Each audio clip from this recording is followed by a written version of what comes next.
The family that prays together stays together.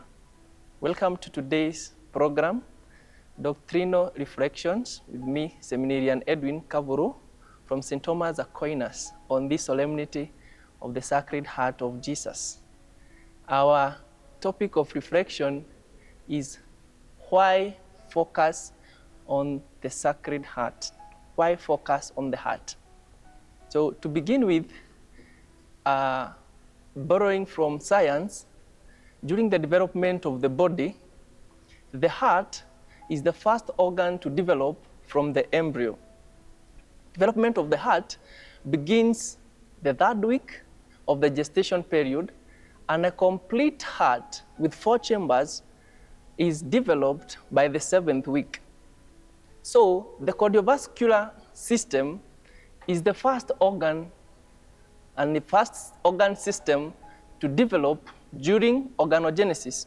So the heart is the most important part of the cardiovascular system because of its power that gives function to the system. Why focus on the heart? One, the heart brings to one's cells what they need and takes away what they do not need. This heart of Christ is the heart that brings resurrection and takes away death. It is the heart that brings pardon and takes away injury. This is done through the sacrament of penance instituted by Christ himself.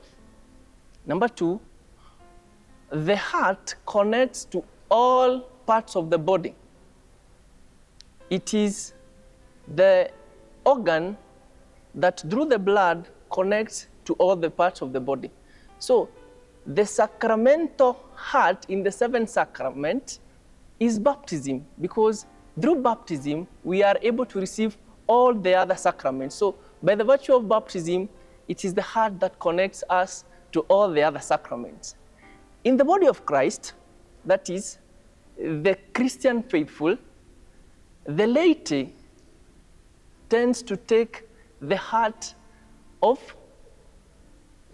this body of Christ, because from the laity we have the religious, from the laity we have the clergy, and from the laity we have all sorts of chaplaincies, even in the deep spring forces. So this heart that is connecting to all parts of the body is which we are looking at. Number 3, the heart was the first organ to be formed fully. If we look at Luke chapter 23, verse 46, it says, "Then Jesus, crying with a loud voice, said, 'Father, into your hands I commit my spirit.' Having said that, he breathed his last." So after taking the last breath, it means that the heart had to pump the oxygen that Christ breathed, and then it stopped functioning. So the heart was the last organ to stop functioning, and hence the death of Christ. So the heart is the first and the last. So it is, which we are looking at, the one that we begin with in the liturgical year during Advent, and the heart that we look at during the Solemnity of Christ the King. It is at the birth and it is at glorification. Lastly, the heart was the last part of the body organs to stop functioning, and hence the death of Christ. Now, let us get this clearly, that Christ's passion and death was to ransom us and hence redeem us. So it means in paying the ransom, Christ began by his passion.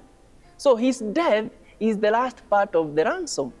So the heart collapsing and stopping to function means that it was the last part of the ransom that was to be paid. So the heart, to us today, we focus to it because by it being given up and stopping functioning, it is that which now Christ himself gave us redemption. And since he had already finished paying the ransom, then resurrection was given. And that is why in his tomb he was assured and hopeful of resurrection. In the devotion of the Sacred Heart, the heart of Jesus represents the divine wellspring of love, just as the heart is the wellspring of blood.